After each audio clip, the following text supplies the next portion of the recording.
distintos lugares del mundo. Mi nombre es Francisco Prendes y voy a compartir los próximos 45 minutos aproximadamente con ustedes en esta masterclass, open class de la Escuela UNIR, que hemos titulado Hacia una organización educativa digitalmente competente. Escuchaba recientemente a mi mentora, en cierto modo, María Jesús García San Martín, decir que más de 45 minutos en una sesión online le parece excesivo. Entonces voy a tratar de ajustarme a esos 45 minutos y dejar después unos 15 minutos para poder participar en conversación y responder a sus preguntas. Bueno, voy a empezar presentándome, diciendo quién soy y un poquito justificando por qué estoy yo hoy aquí hablando de lo que es una institución educativa digitalmente competente. Mi nombre es Francisco Prendes, como decía, me pueden encontrar en Twitter como @fpvmus y soy profesor de música en educación secundaria en España. Aprobé mis oposiciones para convertirme en funcionario y profesor en 1996 y desde ese año pues he impartido docencia directamente durante 21 años en distintos institutos de Asturias, en el norte de España, concretamente en 3 distintos. Mi primer año en el curso 96-97 fue en el IES Isla de la Deva, en Piedras Blancas. Allí llegué como profesor funcionario en prácticas y allí pasé mi primer año. Y ya mi primer destino definitivo me lo dieron en el IES Selgas, que está en una hermosa zona rural del occidente asturiano, en Cudillero concretamente, y llegué allí como profesor de música, pero también como jefe de departamento, cargo que ocupé durante 3 años. Y después, durante otros 4 años, fui jefe del Departamento de Actividades Complementarias Extraescolares y ya, a continuación, pasé a ser jefe de estudios, que es lo que en algunos centros llaman vicedirector. Y como jefe de estudios, pues mi función era, bueno, las funciones son muy variadas. Digamos que es la persona que tiene trato directo tanto con los alumnos como con el profesorado, como con las familias. Y entre mis funciones, pues estaba la de un poco la coordinación pedagógica del centro, siempre con la supervisión de la directora. Y una de las funciones, entre otras, era pues coordinarme con la persona que llevaba la coordinación TIC y tratar de introducir las TIC en todo el centro educativo. Después de 13 años en ese instituto, me fui a la zona más urbana, a Gijón, y en el IES Emilio Alarcos. Allí llegué también como profesor de música y al comunicar al equipo directivo mi interés, mi gusto, mi pasión por difundir lo que se hace en los centros educativos, pues rápidamente me encargaron pues hacer algo que ya estaba haciendo en el IES Selgas, que es encargarme de la web y un poco pues convertirme en el community manager del centro. Aparte de participar en el proyecto bilingüe, fui coordinador de proyectos internacionales y proyectos Erasmus, de las acciones 1 y 2, y concretamente dentro de esta acción 2 tengo un magnífico recuerdo de un proyecto que llevaba por título IT at School, en el que compartimos experiencias con un centro de Bélgica, otro de Holanda y otro de Hungría, precisamente sobre cómo integrar las tecnologías educativas en el contexto de un centro educativo. Como decía, coordinador de proyectos europeos, community manager y también coordinador de formación en el centro. Algo muy interesante y muy importante y muy relevante para lo que voy a contar también a continuación. Pues después de esos 21 años como formador directo en centros educativos y con muchas inquietudes formativas, siempre tratando de aprender, en beta permanente, como solemos decir, y tratando de aprender sobre cómo integrar pues las tecnologías, sobre cómo integrar el aprendizaje bilingüe, pues también me formé sobre cómo convertirme en tutor online Y fruto de esa formación fue la colaboración con el Instituto Nacional de Tecnologías Educativas y de Formación del Profesorado para ser tutor de sus cursos. Y en última instancia, pues llegar a incorporarme, a tener la suerte de incorporarme al área de formación en red y competencia digital educativa, en la que me incorporé el 1 de septiembre del 2017 y en la que estuve hasta el septiembre del 2018. En este área, aparte de ver desde dentro cómo funciona la administración, que es muy interesante, a veces los docentes perdemos un poco la perspectiva, no nos damos cuenta de que somos funcionarios y que también, por lo menos en España, y que también tenemos ese rol y formamos parte de la administración, pues pude participar activamente en el desarrollo del marco de competencia digital del profesorado. Un marco que está publicado, la versión actual, desde octubre del 2017 y que ahora recientemente, pues concretamente el 2 de julio de 2020, se ha convertido en normativa al ser publicado en el Boletín Oficial del Estado en España. Además de conocer ese marco se convirtió, ya cuando llegué, era el referente de toda la formación, de toda el trabajo de ese área que dirigía María Jesús García San Martín. Pues además de conocer estrechamente ese marco, tuve la oportunidad también de coordinar el MOOC, el Massive Open Online Course, que llevaba por título Organizaciones Educativas Digitalmente Competentes. Y esta experiencia de aprendizaje en línea, masiva y abierta, estaba fundamentada en el DIGCOM, el marco del DIGCOM.org. El marco del que vamos a hablar a continuación y del que voy a hablar extensamente. Y trataba de presentar una herramienta, es Selfie.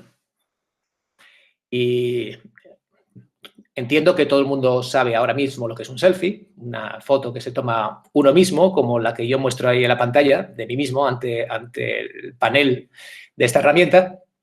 Pero selfie es un acrónimo del inglés, que es Self-Reflection on Effective Learning by Fostering the Use of Innovative Educational Technologies. Básicamente, selfie es una herramienta gratuita, personalizable y fácil de usar que pretende ayudar a los centros educativos a evaluar en qué punto se encuentran en relación con el aprendizaje en la era digital. Es decir, una herramienta que permite a los centros educativos hacerse una foto en un momento concreto. Pues esa foto, como pueden ver, me la tomé creo que fue el 19 de enero de 2018, mientras participaba y representaba al Ministerio de Educación de España en este encuentro que tuvo lugar en el Joint Research Center de la Comisión Europea en Sevilla, y en el que expertos de muchos países de Europa se reunieron para hablar de cómo integrar esta herramienta y cómo integrar las tecnologías educativas en los centros educativos. Pueden encontrar las referencias en ese link que tienen en la pantalla y también pueden seguir todas las novedades sobre Selfie utilizando este hashtag, esta etiqueta, selfie_EU en Twitter. Bien, eso sería mi camino. Mi camino me ha llevado ahora mismo a estar trabajando desde septiembre del 2018 en el Teatro de la Zarzuela, en Madrid, donde soy coordinador de actividades educativas y culturales.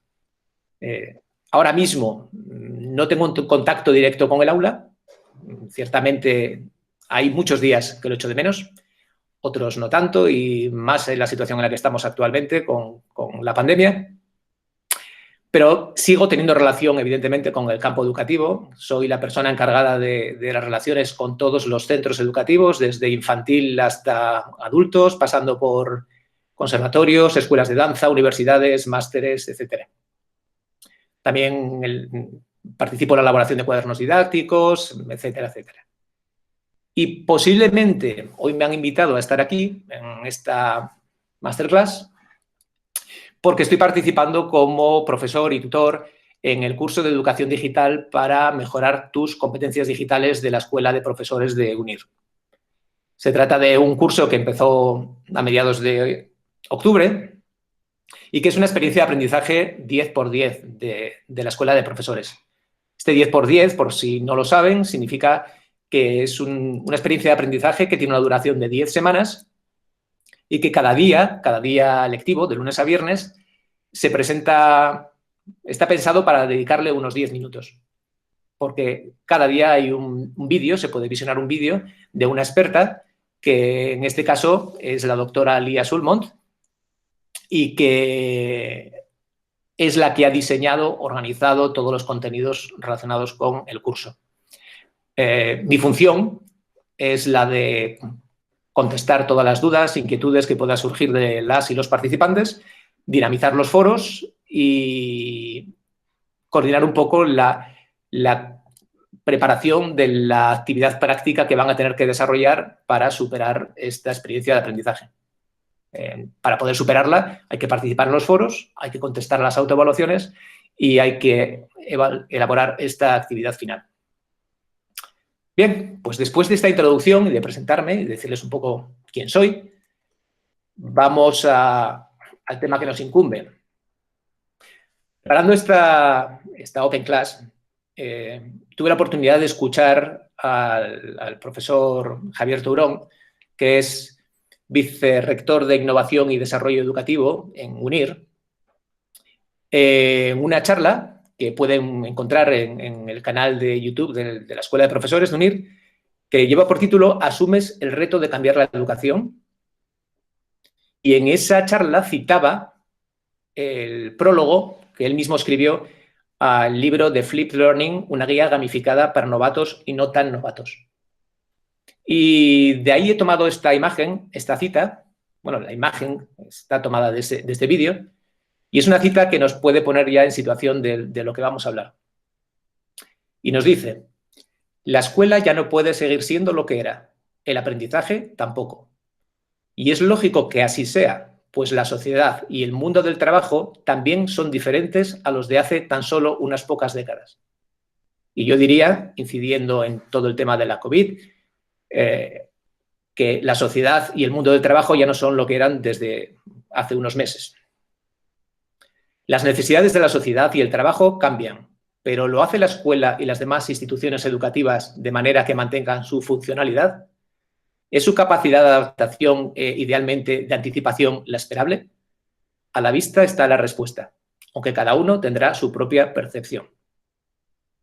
Comentaba el doctor Tourón comentaba estas imágenes que vemos en pantalla y hablaba, creo que se refería a la imagen de la izquierda, la imagen que está en blanco y negro, como un aula tipo Excel, creo que decía, porque estaban organizados los alumnos en filas y en columnas.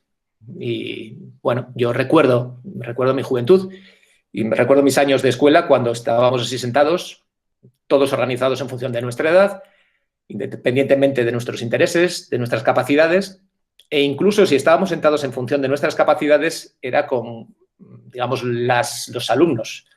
Yo todavía fui a un colegio exclusivamente masculino. Los alumnos más capaces estaban en las primeras filas y los más disruptivos sentados detrás, porque esa era la elección del docente. Quiero pensar que estamos acercándonos más a la imagen de la derecha, en la que no solo se integran tecnologías, ya vemos ahí portátiles, vemos una pantalla de televisión, sino que incluso el mobiliario ha cambiado. Es un centro del siglo XXI. Los espacios han cambiado. Pero realmente hemos cambiado tanto, pues cada uno, como diré más adelante, y como voy a insistir mucho en esta charla, tendrá que analizar su contexto y ver dónde está, en qué situación está y hacia dónde quiere ir. Pero evidentemente el mundo del siglo XXI, la educación del siglo XXI debe ser más parecida a lo que vemos a la derecha. Vamos a hablar de competencia digital de los centros educativos. Y he pensado que una buena forma de empezar es definiendo lo que es la competencia digital. Tengo que decir que gran parte de lo que voy a decir en esta Open Class está contextualizado en Europa porque es, digamos, los marcos que mejor conozco, las referencias legislativas que mejor conozco y con las que he trabajado en todos estos años. La Comisión Europea, en su propuesta de recomendación del Consejo relativa a las competencias clave para el aprendizaje permanente de enero de 2018, define, entre otras cosas, la competencia digital, entre todas las competencias clave que deben ser trabajadas y deben ser dominadas por un ciudadano del siglo XXI. Y nos dice, la competencia digital implica el uso seguro, crítico y responsable de las tecnologías digitales para el aprendizaje, en el trabajo y para la participación en la sociedad, así como la interacción con estas. Incluye la alfabetización en información y datos, la comunicación y la colaboración, la creación de contenidos digitales, incluida la programación, la seguridad, incluido el bienestar digital y las competencias relacionadas con la ciberseguridad, y la resolución de problemas. Como ven, es una definición muy amplia. Incluye el uso seguro, crítico y responsable de las tecnologías digitales, no solo en el trabajo o como para ser un ciudadano y poder participar en la sociedad, sino también en el aprendizaje. Y ya nos define 5 áreas. Nos dice que la competencia digital se puede organizar en 5 áreas. Una que tiene que ver con la alfabetización informacional y con los datos. Otra que tiene que ver con la comunicación y la colaboración. Una tercera que tiene que ver con la creación de contenidos digitales. La cuarta que tiene que ver con la seguridad y la quinta que tiene que ver con la resolución de problemas. Y ahora, hablando de contexto, hablando de competencia digital, les animo a preguntarse si ustedes se consideran personas digitalmente competentes. A partir de lo que dice esta definición, ¿es usted una persona digitalmente competente? Y seguramente le surgirán muchas dudas, porque pensarán, pues no lo sé exactamente. A lo mejor en la creación de contenidos digitales me defiendo, pero seguramente en la resolución de problemas no tanto, es mi caso. Estos días se ha estropeado el ordenador de mi centro de trabajo y he tenido que llamar al servicio informático para que lo solucione porque yo no soy capaz de abrir un ordenador y mejor que no lo abra porque no sé exactamente qué es lo que hay dentro. Es decir, la competencia digital implica muchísimas cosas y es como algo demasiado amplio. Y mucho más si además tenemos en cuenta que cuando hablamos de competencias estamos hablando de conocimientos, de destrezas y habilidades y también de actitudes. Todo eso tiene que estar incorporado dentro de la competencia.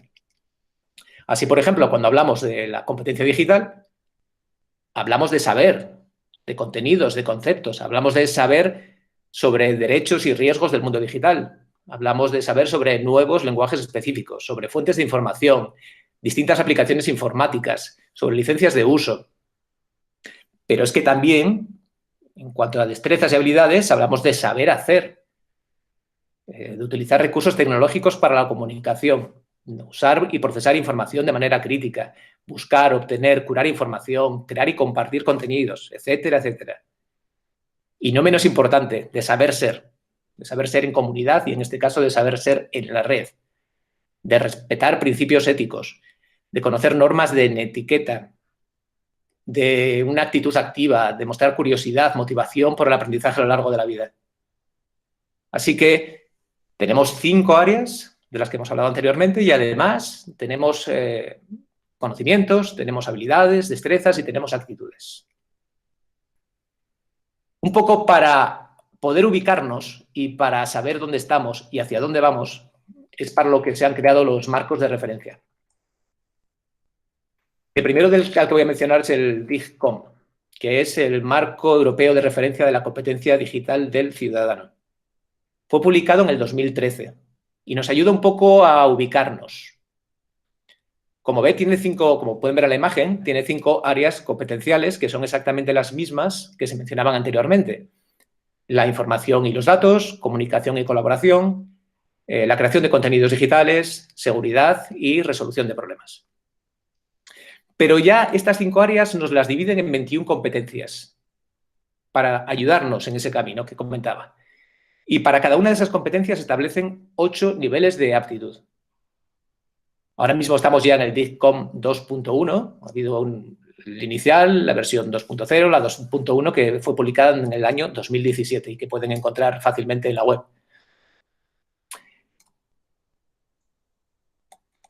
Vamos a ver cómo se organiza. Decía 5 áreas y 21 competencias. Bueno, pues esas 5 áreas de las que hablaban antes la Comisión Europea: información, comunicación, creación de contenido, seguridad, resolución de problemas. Como ven en la tabla a la derecha, se subdividen en competencias. Entonces, el área 1 de información estaría dividida en 3 competencias: navegación, búsqueda y filtrado de información, evaluación de la información, almacenamiento y recuperación de la información. Esto nos orienta un poco más, nos ayuda un poco más. Si yo les pregunto ahora, ¿son ustedes competentes digitalmente?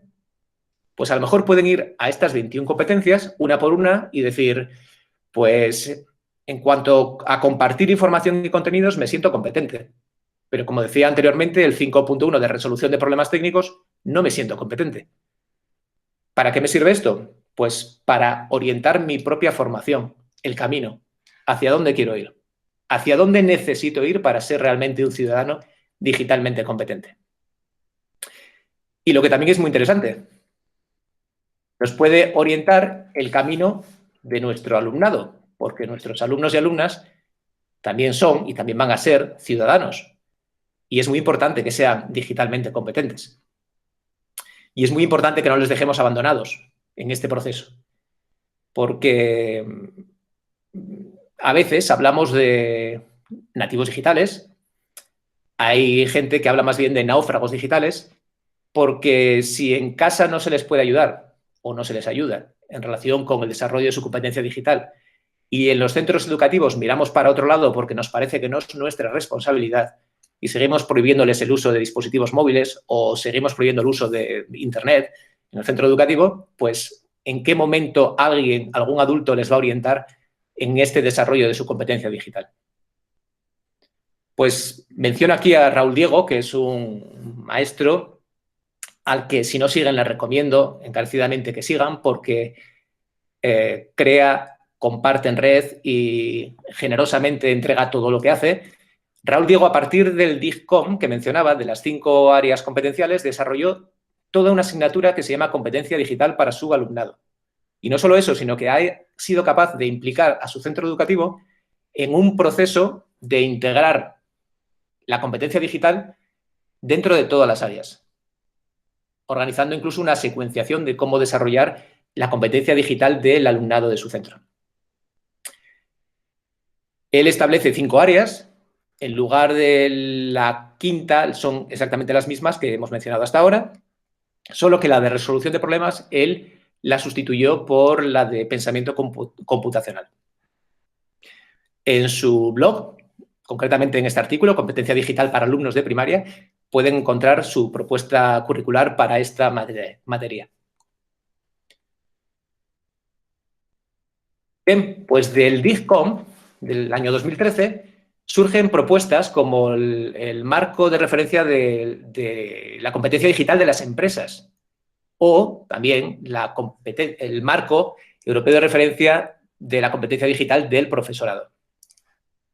Un documento también muy interesante y que pueden encontrar traducido desde la web de educación de la Comunidad de Extremadura. En este caso, el DIGCOM Edu, el marco de competencia del docente, tiene 6 áreas competenciales en lugar de 5 del DIGCOM.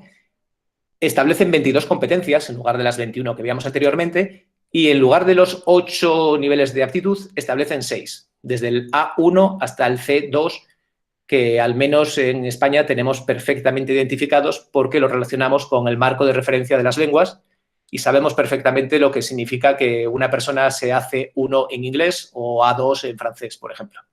Es decir, es una relación que ya se establece entre este marco y el marco de las lenguas.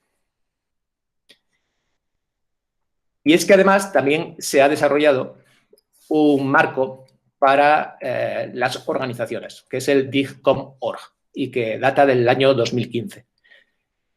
Lo pueden encontrar también en español porque fue traducido desde el INTEF. Es un marco que en este caso tiene 7 elementos clave 15 subelementos, 74 descriptores y tiene como objetivo mejorar la capacidad digital de las instituciones educativas. En breve me referiré con más detenimiento a este marco. Bien, vuelvo para comentar el marco común de competencia digital docente porque me va a servir, evidentemente es el que mejor conozco, es con el que más he trabajado y me va a servir para detallar un poco más ese proceso de el camino, de que nos marque el camino hacia dónde vamos. El marco de la competencia digital docente está dividido en 5 áreas, que son exactamente las mismas que hemos comentado hasta ahora y que en este caso pueden ver en 5 colores distintos. Y lo mismo que decíamos antes para el DICOM Edu, se establecen 6 niveles competenciales progresivos de manejo. Tenemos un nivel básico que se divide en 2 niveles, el A1 y el A2, un intermedio que también se divide en 2 niveles, B1 y B2, y uno avanzado que también se divide en 2 niveles. Bien. Vamos, por ejemplo, a una de las 5 áreas, seguridad, que en este caso sería la 4. Bueno, pues como ven, el área se divide en 4 competencias. Y a su vez, cada una de las competencias tiene descriptores. Es decir, si la 4.2 es protección de datos personales e identidad digital, pues nos indica en 3 descriptores distintos en qué nivel me encuentro. Por ejemplo, el descriptor 2 de la competencia 4.2 sería diseño de actividades para promover en el alumnado la conciencia cívica y los valores democráticos en la convivencia e interacción social con los demás en la red. ¿Hago esto? ¿Soy capaz de hacerlo? Sí. Bien, pues entonces puedo decir que en este indicador de la competencia 4.2 estoy en un nivel B2. ¿Qué quiere decir eso? Que todavía puedo mejorar. Puedo llegar al C1, puedo llegar al C2. Puedo buscar formación específica que me ayude a mejorar en cada uno de estos descriptores. Por ejemplo, el C2 sería publico y comparto en comunidades profesionales de docentes proyectos educativos enfocados a identificar y actuar ante el fraude digital. Quiero llegar a ese detalle, quiero llegar hasta un nivel C2. El C2 sería como el óptimo. Pues si quiero llegar, tendré que trabajar en ese descriptor concreto.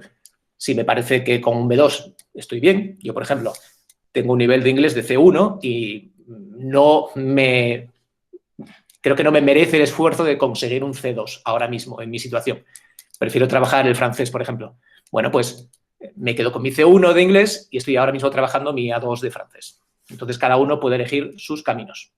Es decir, que los marcos nos van a ayudar a orientarnos.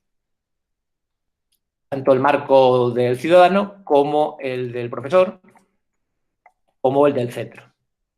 Señalo aquí rápidamente un documento que acaba de ser publicado, que es estos marcos de referencia, Aprender y Educar en la Era Digital, en el que ha participado la profesora María Jesús García San Martín y que tal vez, si quieren hacer una pregunta, puede contestar al final.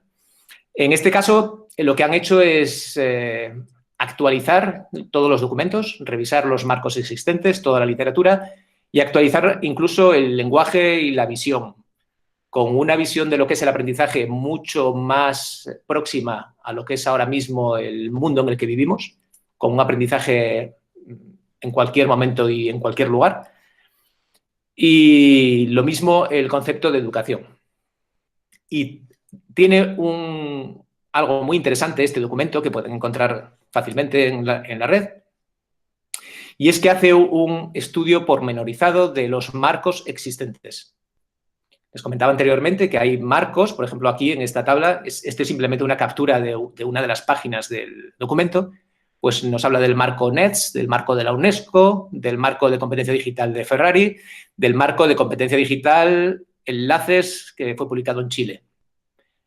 Y no solo aparece esta tabla, sino que además añaden información detallada de cada uno de los marcos. Así que les recomiendo que le echen un vistazo si les interesa este tema. Y ya sin más vamos a pasar a hablar de la competencia digital del centro educativo. Y quiero insistir en esta palabra, el contexto. Es muy importante que cada uno valore lo mismo que decíamos antes.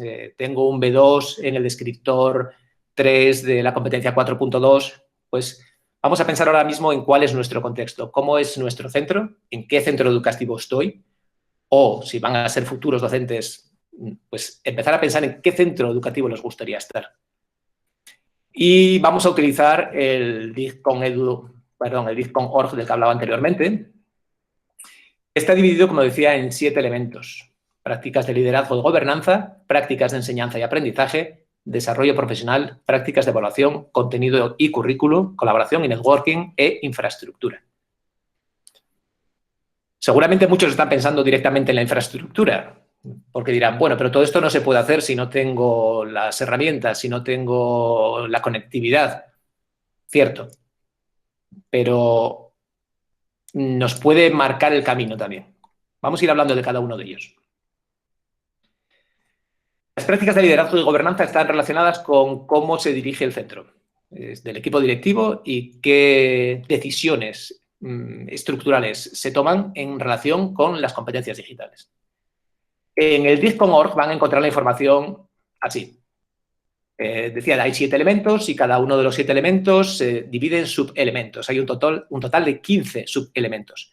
Y aquí tendrían el primero dentro del elemento prácticas de liderazgo y gobernanza. Ven que son afirmaciones. Nos dice, los procesos y la documentación de planteamiento estratégico de la organización incluyen una visión y una misión, etcétera, etcétera, etcétera. Lo que he hecho yo es darle un poquito la vuelta. Y lo he planteado en forma de preguntas, que son las que van a ver a continuación. Lo lógico, lo bueno, lo óptimo, evidentemente lo óptimo sería que todos estuviéramos en un nivel C2 en todos los indicadores de la competencia digital y de la competencia digital docente. Eso es lo óptimo. Lo óptimo ahora sería contestar que sí a todas estas preguntas. Pero si contestamos que no, por lo menos ya estamos reflexionando sobre el proceso y sabemos hacia dónde deberíamos ir. Pues vamos con las prácticas de liderazgo y gobernanza.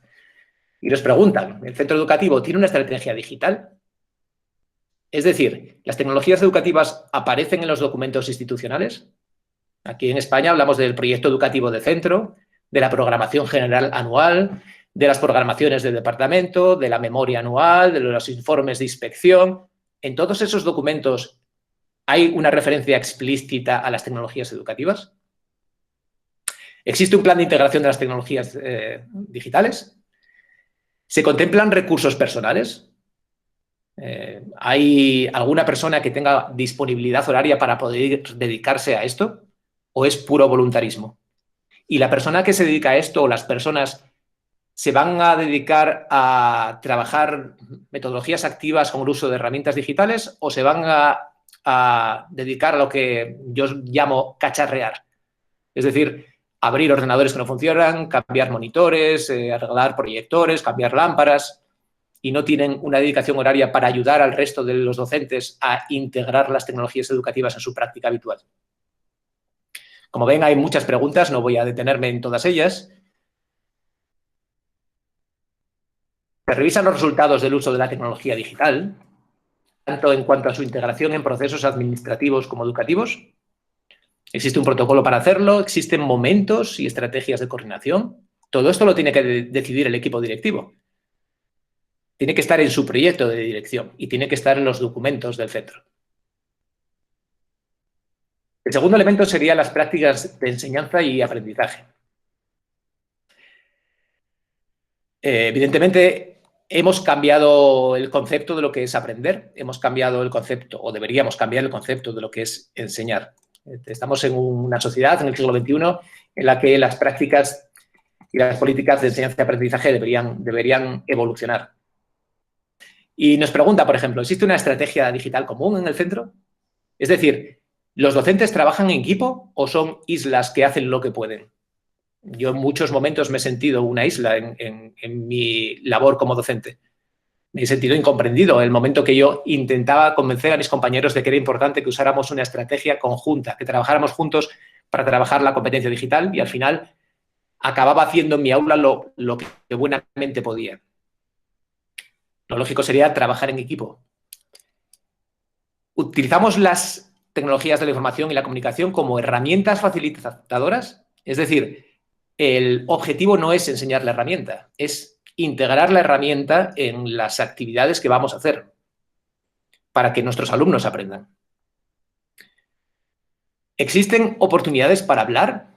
Por ejemplo, cuando comentaba que en mi centro, mi último centro, yo trabajaba en el proyecto bilingüe y, al menos en Asturias, todos los docentes que participábamos en el proyecto bilingüe, fuéramos de áreas lingüísticas o no, teníamos 1 hora a la semana de reunión. Y eso hacía que 17 docentes de mi centro nos reuníamos durante 1 hora para hablar de cómo desarrollar la competencia lingüística en inglés del alumnado, pero también daba la oportunidad de hablar de cómo desarrollar, por ejemplo, la competencia digital y de hacer un trabajo conjunto y secuencial.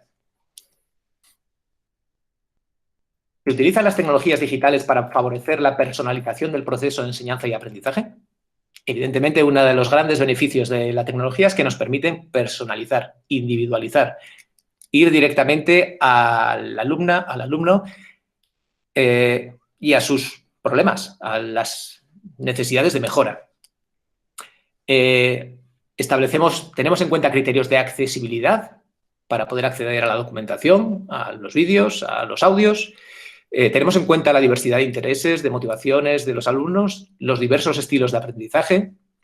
¿Cuenta el centro con un entorno virtual de aprendizaje? Sería interesante, seguramente. ¿Las familias saben qué es lo que se está haciendo en el centro? ¿Saben lo que se hace para desarrollar la competencia digital de sus hijas y de sus hijos? ¿Están al tanto? ¿Y pueden acceder fácilmente a la documentación, etcétera, etcétera? ¿Se utilizan las tecnologías digitales para implicar activamente al alumnado? Como decía antes, Raúl Diego ha desarrollado toda una secuenciación de cómo integrar la competencia digital, cómo ir poco a poco creando esos cimientos, esos escalones en los que se va sustentando. Bueno, pues lo lógico sería que el centro tuviera una política de enseñanza-aprendizaje en la que se integrara esta idea progresiva.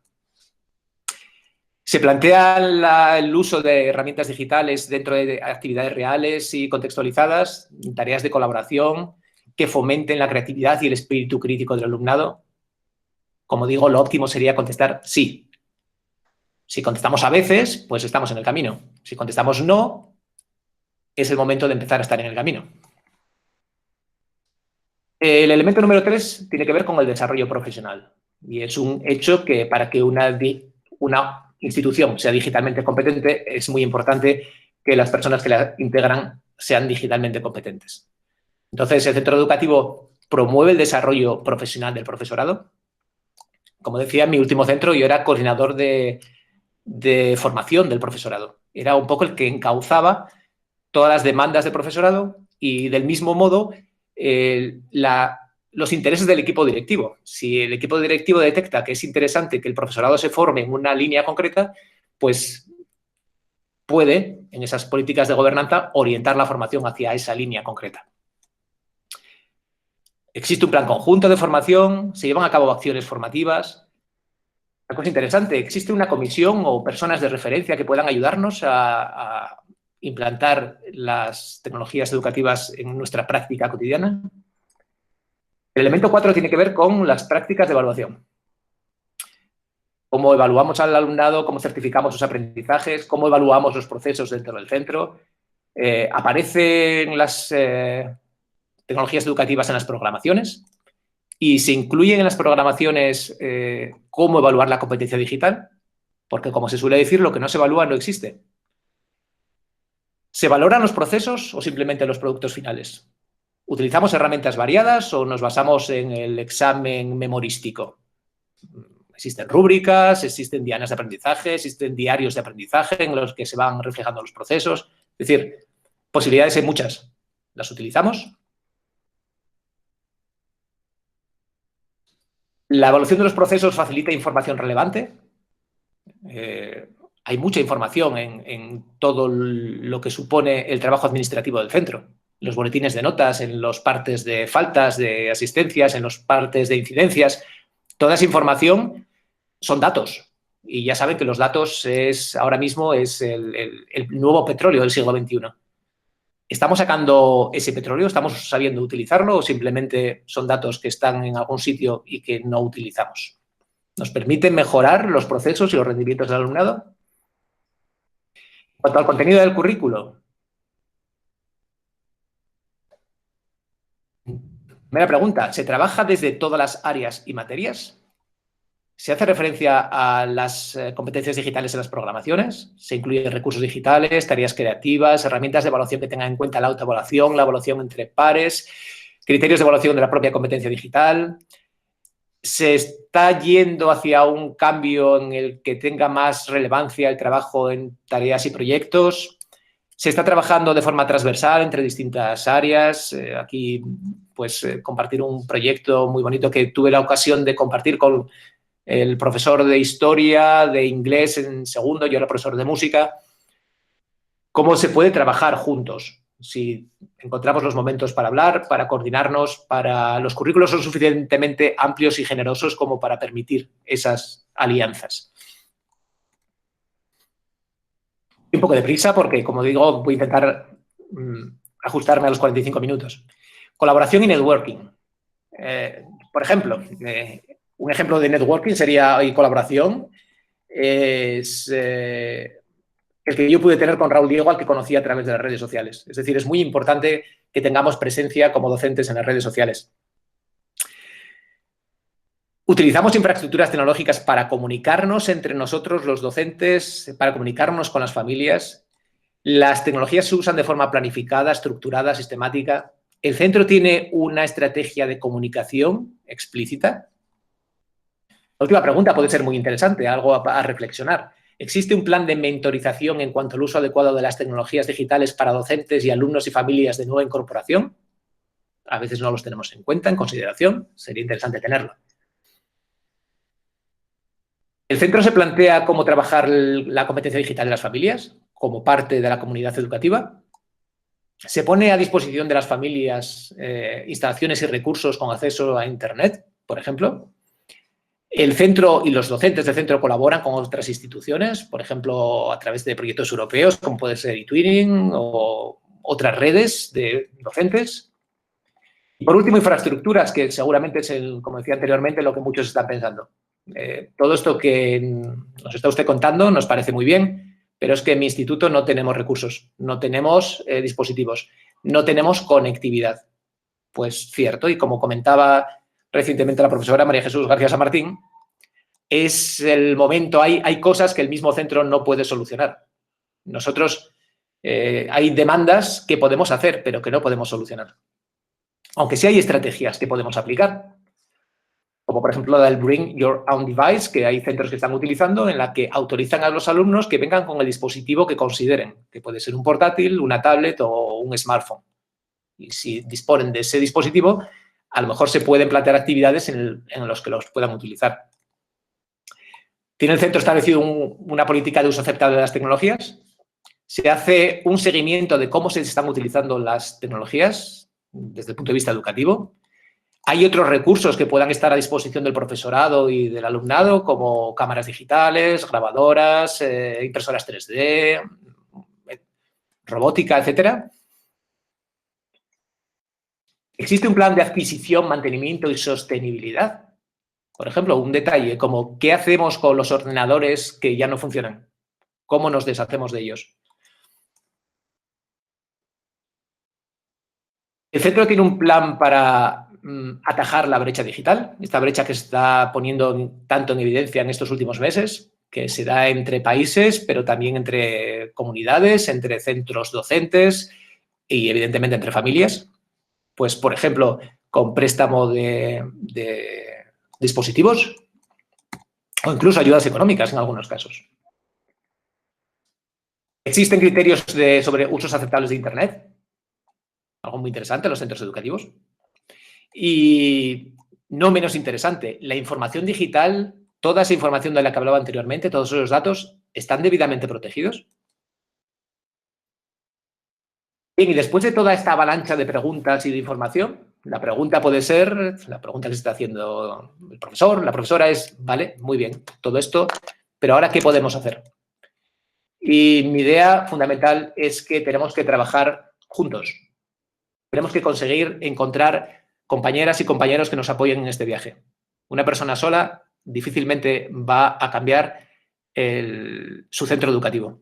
Pero si encontramos gente en la que apoyarnos, gente que puede estar evidentemente dentro de la institución, pero también hay gente fuera de la institución que está dispuesta a ayudarnos. Y vuelvo a insistir pues en mi caso, en la red social que más me aporta, que es Twitter, encontrar esos aliados que nos ayuden. Y evidentemente intentar convencer al equipo directivo de que es fundamental seguir en este camino. Y como se suele decir, somos enanos en hombros de gigantes. A lo mejor no se trata ahora de ponernos a buscar todos esos marcos de referencia de los que he hecho referencia. No hace falta ir explorando uno por uno. Tenemos mucho que hacer como docentes, es evidente. Pues vamos a buscar algo que ya esté funcionando, algo que esté testado, que esté comprobado y que funcione. Y vuelvo a hablar de Selfie, porque es una herramienta que, aunque fue diseñada, elaborada en Europa y fue promovida por la Comisión Europea, ahora mismo está a disposición del profesorado de todo el mundo. Y según me confirmaba ayer uno de sus principales padrinos, ya se está utilizando en 61 países distintos. Selfie, como decía, es una herramienta gratuita que lo que hace es darnos una imagen lo más exacta posible de la situación del centro en cuanto al uso de la tecnología educativa. Y lo hace de una forma muy interesante, que es planteando preguntas al profesorado, al alumnado y al equipo directivo. Y después contrastando sus respuestas. Y todas esas preguntas tienen mucho que ver con todas estas preguntas que yo les he ido haciendo durante los últimos minutos y que aparecerían en el dig.com.org, ese documento. Al final del proceso, Selfie elabora un informe muy visual que nos puede servir para saber en dónde estamos y nos puede marcar pautas. Nos puede mostrar en ese marco que comentaba en qué situación estamos y hacia dónde podemos seguir caminando.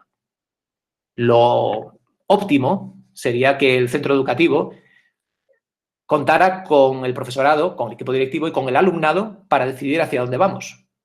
Y puedo decir aquí que una de las experiencias más bonitas que he vivido como docente ha sido a través de ese proyecto Erasmus que era IT at School, en el que los propios alumnos y alumnas que habían visitado Hungría, Holanda, Bélgica, volvían al instituto y se convertían en docentes y explicaban pues, determinadas aplicaciones al resto de sus compañeros. Pero más emocionante todavía era cuando explicaban a los profesores, cuando los profesores se convertían en alumnos de sus alumnos. Quiero decir que a veces podemos encontrar aliados en nuestros propios alumnos que nos van, con lo que ellos ya saben, nos pueden ayudar en este camino. Y también nos pueden ayudar a pensar en qué educación queremos, todos, también ellos y ellas. Así que les recomiendo Selfie, que como digo lo pueden encontrar fácilmente en la web. Y voy a volver a una cita de la doctora Lia Sulmont, que como digo es la autora de la experiencia de aprendizaje que ahora mismo estoy tutorizando, que dice: hay que subrayar que la propuesta de un marco de competencias digitales que adopte una institución debe plantearse en un horizonte de mediano a largo plazo. Por ello, su desarrollo no debe considerarse en función de las limitaciones y brechas del entorno actual, que son muchas, evidentemente, sino en función de las potencialidades que ofrece el escenario virtual en el futuro. Evidentemente, todos luchamos contra muchas dificultades, pero si tenemos claro el camino, la tendencia hacia la que queremos dirigirnos, todo resulta mucho más fácil. Y con esto, creo que me he excedido un poquito de los 45 minutos, ¿sí? Con esto daría por finalizada mi masterclass, mi open class, y quedo a la espera de sus preguntas, comentarios, dudas, sugerencias, que espero que me haga llegar la profesora María Jesús García San Martín. Muchas gracias.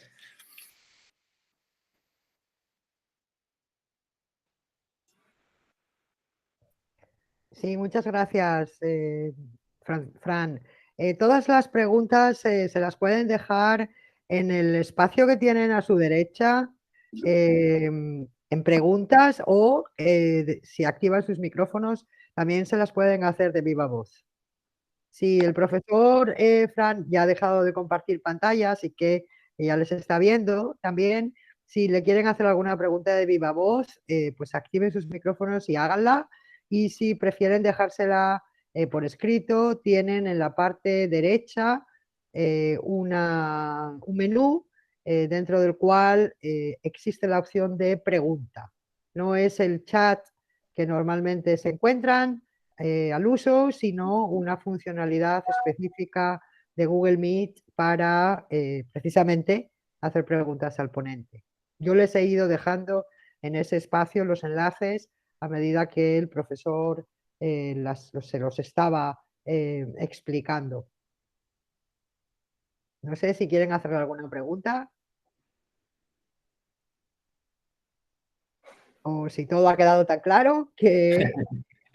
Entiendo que es mucha información y hay que procesarla debidamente. Sí, pero de todas formas, Milton Rodríguez acaba de levantar la mano, así que Milton, adelante si le quiere dejar alguna pregunta al profesor Fran Prendes. Buenas tardes, ¿cómo está, estimada María Jesús? También darle las gracias a Francisco por su excelente ponencia con respecto a las competencias digitales de los docentes, pero más mi consulta viene con el tema que estamos viviendo pues, a nivel mundial, con la pandemia. ¿Cuál es su punto de vista acerca de las clases híbridas? ¿Por qué razón? Porque es algo que está sonando muy fuerte en esta región, y bueno, no lo había dicho antes, yo estoy viendo ya la charla, esta conferencia desde Guayaquil, Ecuador, pues igualmente compartimos temas específicos, pero suena mucho esto de las clases híbridas. ¿Qué quiere decir? Pues no hay mucho conocimiento, esto se está investigando, pero es algo como que una modalidad mixta más o menos en la educación. Entonces, que si es un beneficio para los estudiantes, si es una adversidad para los profesores. Entonces, sí me gustaría que ya de la mano de personas que tienen mucha más experiencia en el ámbito educativo, sería muy bueno. Muchas gracias. Bien, entiendo que se refiere a el hecho de que hagamos, por una parte, clases presenciales y por otra parte, clases online. Me consta que es la situación que se está haciendo en algunos centros educativos, concretamente mis sobrinos aquí en Madrid. Ahora mismo tienen un día, están en secundaria y tienen un día de clase presencial y otro día de clase online. El problema de la situación es cómo nos ha llegado. Es un poco como en España estamos ahora tratando el tema del trabajo no presencial. Y el tema es que esta situación se ha impuesto de una forma dramática y seguramente sin los recursos adecuados y sin la preparación adecuada del profesorado. A mí el modelo Flip Learning, pues yo lo utilizaba en mis clases y funcionaba bien.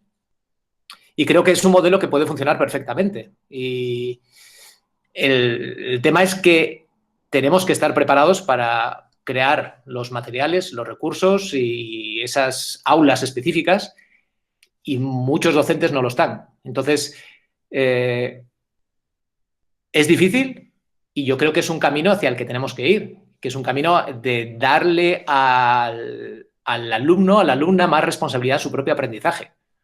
Plantear otro tipo de desafíos, de retos, de proyectos en los que ellos sean mucho más activos y que evidentemente se pueden dar tanto presencialmente como online.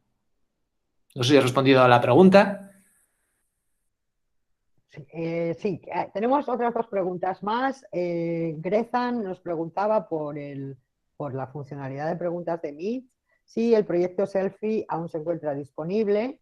Y por otra parte, Federico también pregunta si existe algún enlace para obtener algún documento que nos sirva de base para elaborar un plan de mejoras después de realizar la evaluación o la autoevaluación. Y también, y ya con esto devuelvo la palabra.